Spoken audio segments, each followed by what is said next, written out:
Mengelola kinerja dan mutu. Pengertian kontrol. Di dalam pengertian kontrol terdapat kontrol organisasi yang memiliki arti yaitu proses sistematis yang mengatur segala aktivitas yang ada di organisasi agar tetap konsisten sesuai dengan rencana, target, dan juga standar kerja yang telah dibangun sebelumnya. Lalu, di dalam kontrol organisasi terdapat dua aspek, yaitu memilih standar dan ukuran dan juga kartu skor berimbang yang dilakukan oleh para manajer. Yang pertama yaitu memilih standar dan ukuran. Dalam memilih standar dan ukuran, biasanya perusahaan atau organisasi berfokus kepada kinerja keuangan, seperti pendapatan, penjualan, dan juga keuntungan. Lalu selanjutnya yaitu kartu skor berimbang, di mana dalam kartu skor berimbang memiliki 4 aspek, yaitu kinerja keuangan, layanan pelanggan, proses bisnis internal, dan juga kapasitas organisasi untuk belajar dan tumbuh. Baik, untuk selanjutnya yaitu model kontrol umpan balik, di mana semua sistem kontrol yang dirancang dengan baik akan melibatkan penggunaan umpan balik untuk menentukan apakah kinerja memenuhi standar yang telah dibuat.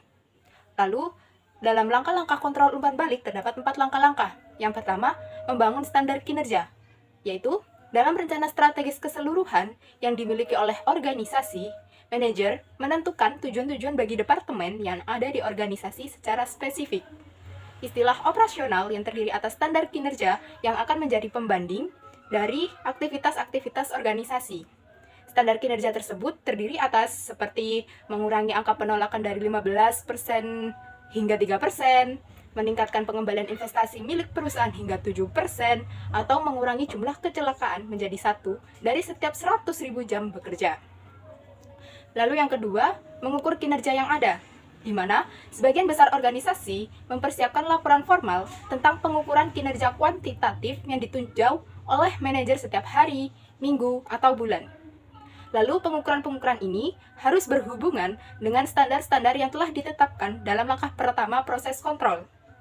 Lalu, pada sebagian besar perusahaan, manajer tidak hanya mengandalkan ukuran kuantitatif semata, melainkan mereka turun langsung untuk melihat bagaimana segala hal itu dapat berjalan, terutama untuk tujuan-tujuan seperti meningkatkan partisipasi pegawai atau meningkatkan kepuasan pelanggan. Lalu yang ketiga, membandingkan kinerja dengan standar, di mana ketika manajer membaca laporan komputer atau berjalan di pabrik, mereka mengidentifikasi apakah kinerja yang sedang terjadi saat itu memenuhi, melampaui, atau tidak mencapai standar. Ketika kinerja menyimpang dari standar, para manajer harus menginterpretasi penyimpangan ini, dan mereka diharapkan untuk bisa menggali di balik permukaan dan menemukan permasalahannya. Lalu yang keempat, melakukan tindakan korektif. Manajer juga harus menentukan perubahan seperti apa jika ada yang dibutuhkan. Dalam pendekatan tradisional atas ke bawah dalam melakukan kontrol, manajer akan melaksanakan wewenang formalnya untuk membuat perubahan yang penting. Ia dapat mendorong pegawai untuk bekerja lebih keras, mendesain ulang proses produksi, atau memecat pegawai. Sebaliknya, manajer yang menggunakan pendekatan kontrol partisipatif akan berkolaborasi dengan pegawai-pegawai untuk menentukan tindakan korektif yang diperlukan. Baik, untuk selanjutnya yaitu aplikasi untuk anggaran, di mana kontrol anggaran merupakan salah satu metode yang paling sering digunakan dalam kontrol manajemen, yang merupakan proses penentuan target untuk pengeluaran organisasi, mengawasi hasil, dan membandingkannya dengan anggaran yang ada dan membuat perubahan jika perlu. Nah, anggaran ini terdapat dari 4 jenis, yaitu yang pertama anggaran biaya atau expense budget, di mana anggaran biaya ini terdiri atas biaya antisipasi, biaya aktual untuk setiap pusat pertanggungjawaban, dan untuk organisasi secara keseluruhan.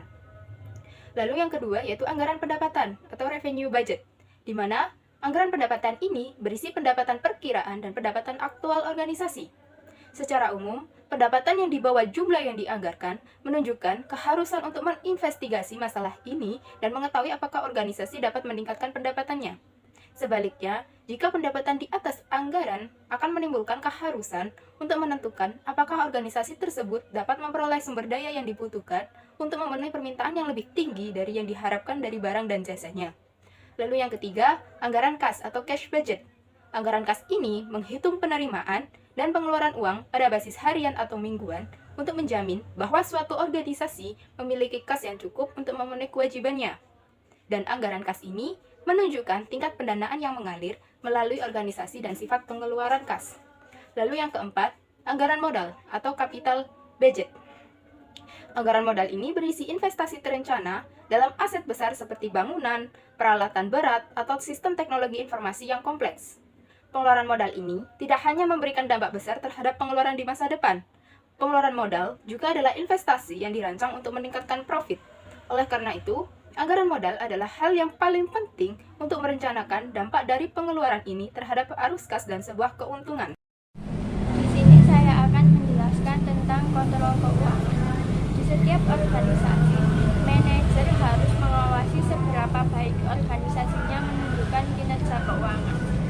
Laporan keuangan, neraca keuangan, menunjukkan posisi keuangan yang berhubungan dengan aset dan kewajiban pada waktu tertentu. Laporan laba rugi, meringkas kinerja keuangan perusahaan untuk interval tertentu, biasanya 1 tahun. Analisis keuangan menafsirkan angka, terdapat 4 rasio. Yang pertama yaitu rasio likuiditas, menunjukkan kemampuan organisasi untuk memenuhi kewajiban utang lancarnya. Yang kedua yaitu rasio aktivitas, mengatur kinerja internal yang berkaitan dengan inti yang ditentukan oleh manajemen. Yang ketiga yaitu rasio keuntungan. Rasio keuntungan yang penting adalah margin keuntungan dari penjualan yang dihitung dari laba bersih yang dibagi dengan penjualan. Yang terakhir yaitu rasio leverage. Leverage adalah aktivitas pendanaan dengan uang pinjaman. Baik, di sini saya akan membahas mengenai filosofi kontrol yang berubah-ubah. Pendekatan yang dilakukan manajer untuk menjalankan kontrol terus-menerus berubah dalam banyak organisasi saat ini. Berkenaan dengan pergerakan menuju partisipasi dan pemberdayaan pegawai, banyak perusahaan mengadopsi proses kontrol desentralisasi daripada hierarki. Sebagian besar organisasi menunjukkan beberapa aspek dari kontrol hierarki maupun kontrol desentralisasi. Tetapi manajer secara umum menekankan pada salah satunya, bergantung pada budaya organisasi budaya organisasi dan keyakinan sendiri tentang bagaimana menjalankan kontrol. Poin pertama yang saya bahas yaitu mengenai pendekatan hierarki versus pendekatan desentralisasi. Kontrol hierarki atau hierarchical control dilakukan dengan cara mengawasi dan memengaruhi perilaku pegawai secara ekstensif dengan menggunakan aturan kebijakan, hierarki, wewenang, dokumen tertulis, sistem pemberian penggandaan, dan mekanisme formal lainnya. Sebaliknya, kontrol desentralisasi mengandalkan nilai-nilai budaya, tradisi, keyakinan, dan kepercayaan dalam menjalankan tujuan-tujuan organisasi. Metode hierarki berisi aturan-aturan kebijakan dan prosedur yang jelas untuk mengatur perilaku pegawai. Kontrolnya bergantung pada wewenang yang didesentralisasi. Hierarki formal dan superisi dan pribadi yang ketat. Tanggung jawab kendali mutu berada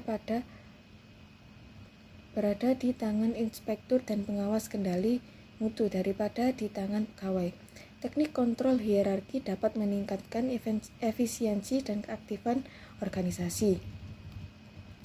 Sedangkan untuk kontrol desentralisasi atau decentralized control didasarkan pada nilai-nilai dan asumsi yang hampir berlawanan dengan dasar-dasar kontrol hierarki. Aturan dan prosedur yang digunakan hanya ketika harus, bahkan manajer mengandalkan tujuan dan nilai bersama untuk mengontrol perilaku pegawai. Tidak ada organisasi yang dapat mengontrol para pegawainya 100% sepanjang waktu, dan disiplin diri serta kontrol diri adalah hal yang dapat membuat pekerja tetap berada sesuai dengan standar. Dengan kontrol desentralisasi, kekuasaan lebih merata dan didasarkan pada pengetahuan dan pengalaman serta jabatan. Untuk poin yang kedua yaitu manajemen buka buku.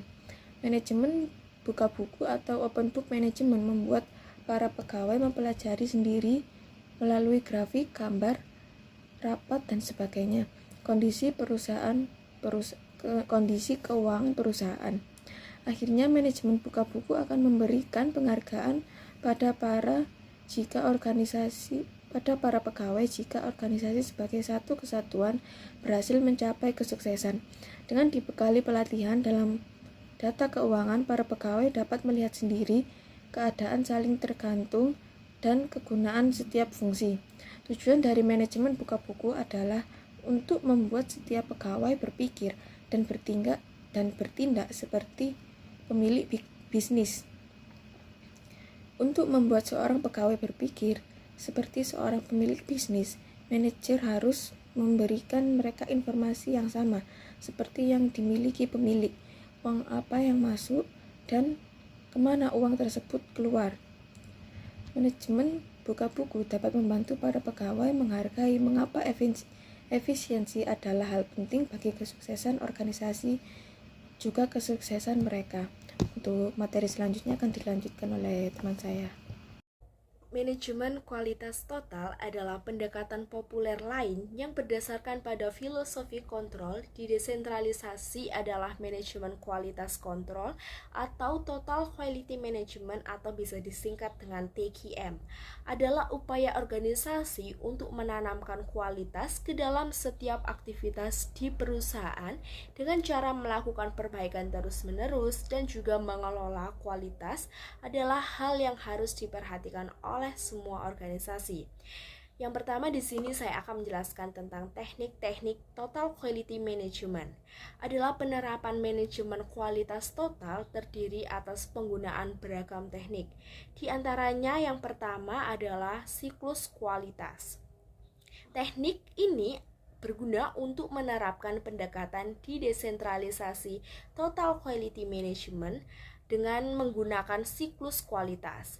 Siklus kualitas sendiri adalah sebuah kelompok yang terdiri atas 6 hingga 12 pegawai sukarela yang bertemu untuk membahas dan menyelesaikan masalah yang mempengaruhi kualitas kerja.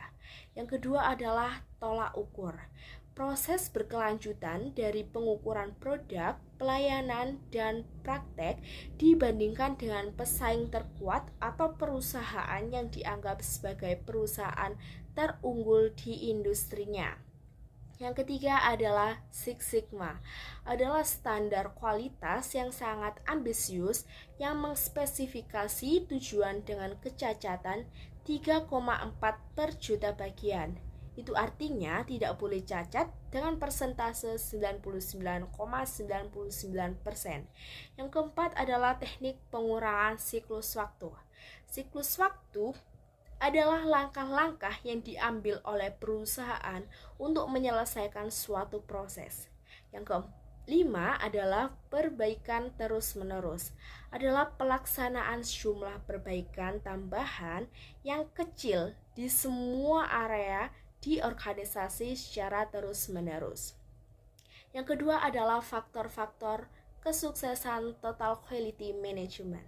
Yang pertama adalah faktor positif. Di antaranya adalah tugas yang ada menuntut pegawai untuk berketerampilan tinggi.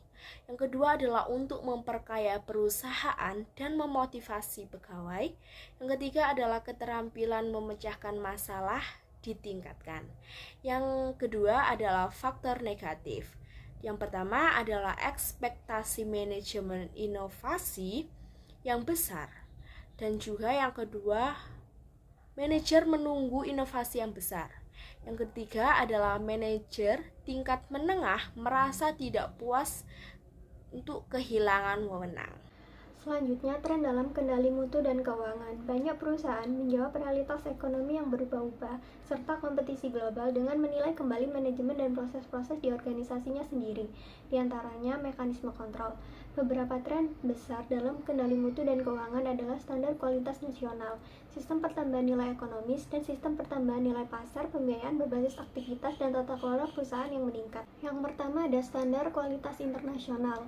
ISO adalah salah satu standar internasional dalam sebuah sistem manajemen untuk pengukuran mutu organisasi yang memegang peran penting untuk mengukur bagaimana kredibilitas perusahaan yang ingin bersaing secara global dan juga merupakan salah satu cara untuk meningkatkan sistem manajemen mutunya.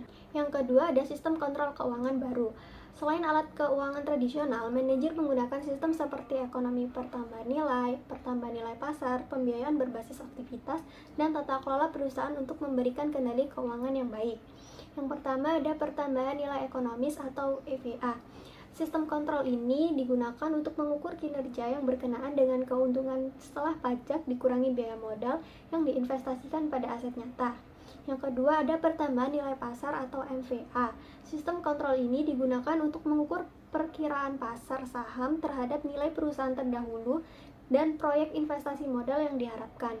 Yang ketiga ada pembiayaan berbasis aktivitas atau ABC. Sistem kontrol yang mengidentifikasi beragam aktivitas yang dibutuhkan untuk menyediakan produk dan mengalokasikan biaya sesuai aktivitas tersebut. Yang terakhir ada tata kelola perusahaan, sistem tata kelola organisasi sehingga perusahaan dapat kepentingan pemilik yang dilindungi. Mengelola rantai nilai, teknologi informasi, dan e-bisnis. Organisasi sebagai rantai nilai, yaitu organisasi dapat menerima masukan dari lingkungan, seperti bahan mentah dan juga sumber daya lain. Di dalam organisasi sebagai rantai nilai, terdapat manajemen operasi, di mana manajemen operasi ini terbagi menjadi 3, yaitu produk dan fasilitas, struktur, dan juga proses pengendalian. Selanjutnya ada operasi manufaktur dan pelayanan, yang dimana hal ini berkaitan dengan kegiatan-kegiatan yang ada di dalam perusahaan manufaktur. Dalam operasi manufaktur juga menghadapi beberapa masalah operasi, seperti terkait dengan penjadwalan, perolehan bahan baku dan suplai, juga terkait dengan mutu dan produktivitas. Yang terakhir yaitu manajemen resupply yang dapat diartikan sebagai istilah untuk pengelolaan urusan pemasok dan pembeli yang meliputi tahap pemprosesan, mulai dari perolehan bahan baku hingga mendistribusikan barang ke konsumen terakhir. Di sini saya akan menjelaskan tentang tata letak fasilitas. Terdapat 4 tata letak yang sering digunakan. Yang pertama yaitu tata letak proses. Dalam tata letak proses di perusahaan manufaktur, semua mesin yang mengerjakan fungsi atau tugas serupa ditempatkan dalam satu kelompok yang sama. Kedua, tata letak produk. Tata letak produk yang menyusun mesin-mesin dan tugas-tugas menurut tahapan proses produksi suatu barang. Ketiga, tata letak seluler. Tata letak inovatif yang disebut tata letak seluler yang berdasarkan prinsip-prinsip teknologi kelompok. Yang keempat yaitu tata letak posisi tetap. Pada tata letak posisi tetap, produk berada di satu lokasi, sementara pegawai dan peralatan didatangkan ke lokasi itu.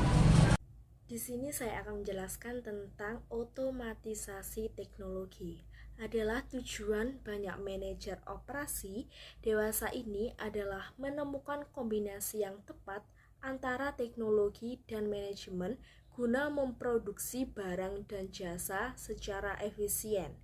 Di sini akan dijelaskan sedikit tentang 3 kemajuan di bidang operasi manufaktur dan pelayanan. Yang pertama adalah identifikasi frekuensi radio atau RFID. Adalah memanfaatkan tanda pengenal elektronis yang dapat mengenali dan melacak berbagai objek seperti buku, botol deterjen, mobil, atau bahkan manusia. Yang kedua adalah sistem produksi fleksibel. Penggunaan lini produksi otomatis yang bisa cepat disesuaikan untuk membuat lebih dari satu jenis produk disebut sistem produk fleksibel. Fungsi-fungsi otomatis memuat, membongkar, menyimpan suku cadang, mengganti peralatan, dan juga menggunakan mesin. Yang ketiga adalah produksi ramping. Produksi ramping adalah menggabungkan teknologi canggih dengan metode-metode manajemen inovatif dengan menggunakan pegawai yang sangat terlatih dan mengambil pendekatan seksama dalam memecahkan masalah di setiap tahap produksi guna mengurangi pemborosan serta meningkatkan mutu dan produktivitas. Baik, selanjutnya yaitu manajemen persediaan, di mana persediaan atau inventory merupakan barang-barang yang disimpan sebagai cadangan oleh organisasi untuk digunakan dalam proses produksi. Dan kebanyakan di dalam sebuah organisasi itu terdapat 3 jenis persediaan, yaitu yang pertama persediaan barang jadi atau finished good inventory, yang merupakan barang-barang yang telah melewati seluruh proses produksi namun belum terjual. Lalu yang kedua, persediaan dalam pengolahan atau work in process inventory, yang meliputi bahan baku yang bergerak di sepanjang tahapan produksi yang bukan merupakan barang jadi. Lalu yang ketiga, persediaan bahan mentah atau raw materials inventory, yang meliputi masukan dasar bagi proses produksi suatu organisasi. Lalu, pentingnya persediaan. Manajemen persediaan sangat penting bagi organisasi karena persediaan-persediaan yang menumpuk begitu saja di gudang atau lantai akan memakan banyak biaya. Bertahun-tahun lalu, kekayaan suatu perusahaan diukur dari persediaannya. Namun, sekarang persediaan dipandang sebagai aset tidak produktif bagi perusahaan yang sadar biaya. Uang yang ditanamkan di persediaan dapat digunakan untuk usaha produktif lainnya. Lalu, persediaan tepat waktu. Sistem persediaan tepat waktu atau just in time dirancang untuk mengurangi jumlah persediaan organisasi dan biaya yang mengiringinya, yang bertujuan agar bahan mentah dan barang jadi tidak memiliki waktu untuk menumpuk di pabrik, diperiksa, atau dalam perjalanan. Sistem ini juga disebut dengan sistem tanpa persediaan, sistem nol persediaan, dan sistem Kanban. Koordinasi yang diperlukan dalam just in time atau sistem persediaan tepat waktu ini menuntut informasi dibagikan kepada semua orang di rantai supply.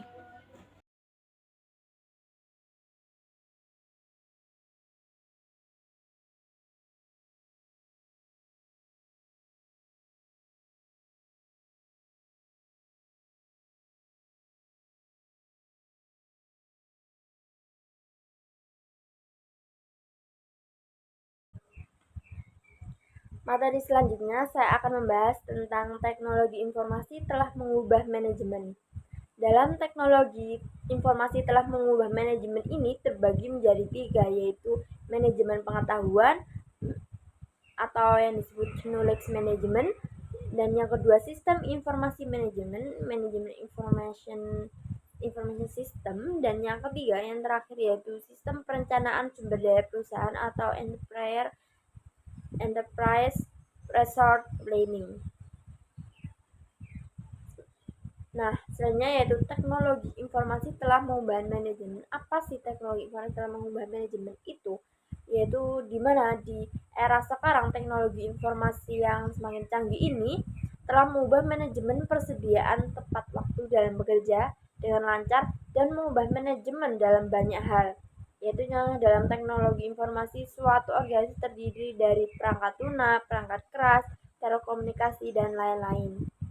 Dan hal ini digunakan oleh organisasi untuk menyimpan data, menyediakan data, men-searching data, dan lain-lain. Pembahasan selanjutnya yaitu manajemen pengetahuan atau knowledge management, di mana adanya upaya untuk menghimpun pengetahuan secara sistematis, mengkoordinasikannya, menyediakan secara luas kepada seluruh organisasi, dan mengembangkan budaya belajar dan berbagai pengetahuan yang berkelanjutan. Dalam hal ini, informasi atau information adalah data yang telah ditautkan dengan data lain dan bermanfaat. Sedangkan pengetahuan atau knowledge adalah kesimpulan yang ditarik dari informasi yang telah dibandingkan dengan informasi lainnya. Yang kedua yaitu sistem informasi manajemen atau manajemen informasi sistem atau yang disebut MIS, disingkat MIS, adalah sistem berbasis komputer yang memberikan informasi dan membantu pengambilan keputusan manajerial yang efektif, di mana dalam hal ini terdapat unsur-unsur sistem informasi manajemen antara lain yang pertama, sistem pendukung keputusan, yaitu sistem informasi berbasis komputer yang mengandalkan basis data khusus untuk membantu pengambilan keputusan yang efektif. Yang kedua yaitu sistem informasi eksekutif, di mana sistem informasi manajemen untuk membantu pengambilan keputusan strategis di tingkat tertinggi manajemen. Nanti ketiga terakhir yaitu sistem groupware atau perangkat lunak yang berjalan di jaringan komputer untuk menghubungkan kelompok kerja antar ruangan hingga seluruh dunia. Dan sistem yang ketiga yang terakhir yaitu sistem perencanaan sumber daya perusahaan atau enterprise resource planning, yaitu pengoptimalan berbagai proses bisnis di seluruh dunia, di mana ketika seorang pegawai penjualan menerima pesanan, maka sistem ini memeriksa bagaimana pesanan tersebut, pemotongan penjualan, persediaan, penjadwalan dalam pesanan tersebut, sumber dayanya, pembelian, dan distribusinya. Dan selanjutnya akan dibahas oleh teman saya. Generasi baru teknologi informasi. Kekuatan yang menggerakkan pertumbuhan internet saat ini bukan sekumpulan perusahaan .com baru atau bahkan perusahaan yang sudah lama berdiri yang bergerak di bidang online, melainkan kekuatan yang telah beralih kepada para individu dengan blog, wiki, dan jejaring sosial sebagai pemicu meledaknya dunia teknologi informasi sejak diciptanya situs web. Blog catatan adalah web yang memungkinkan seseorang untuk membuat opini dan ide, sedangkan jejaring sosial adalah interaksi online berbentuk komunitas tempat orang berbagi informasi dan foto pribadi, membuat dan berbagi beragam informasi dan opini, atau mempersatukan aktivitas dan menggalang dana. Selanjutnya, internet dan e-bisnis. Selama beberapa tahun terakhir, mayoritas organisasi telah menjadikan internet sebagai bagian dari strategi teknologi informasi mereka. Banyak organisasi ini terlibat dalam jenis-jenis e-bisnis. E-bisnis sendiri didefinisikan sebagai semua bisnis yang berjalan lewat proses digital melalui jejaring, bukan ruangan fisik. Hal yang paling lazim saat ini e-bisnis berarti tautan elektronis internet dengan konsumen, mitra, pemasok, pegawai, atau konstituen penting lainnya. Sedangkan e-dagang adalah istilah lebih sempit yang secara khusus berarti pertukaran transaksi bisnis yang terjadi secara elektronis. Dalam e-bisnis terdapat dua strategi. Yang pertama adalah ekspansi pasar. Ekspansi pasar bisa dikatakan sebagai suatu kegiatan yang perusahaan lakukan dengan tujuan memperluas pasar baru dengan berbagai produk yang telah perusahaan miliki sebelumnya. Adapun tujuan dari perusahaan melakukan ekspansi adalah untuk menjangkau pasar pada suatu lokasi baru. Yang kedua adalah dengan meningkatkan efisiensi. Lewat pendekatan ini, langkah e-bisnis hanya dilihat sebagai cara untuk meningkatkan bisnis utama dengan meningkatkan produktivitas dan memangkas biaya. Jumlah penelitian membenarkan manfaat nyata dari besar e-bisnis bagi produktivitas. Bahkan perusahaan terkecil pun dapat memperoleh manfaat. Alih-alih membeli suku cadang dari pemasok lokal dengan harga tinggi, sebuah perusahaan kecil dapat mengakses pasar global dengan mendapatkan harga terbaik atau merundingkan harga yang lebih baik dengan pemasok lokal.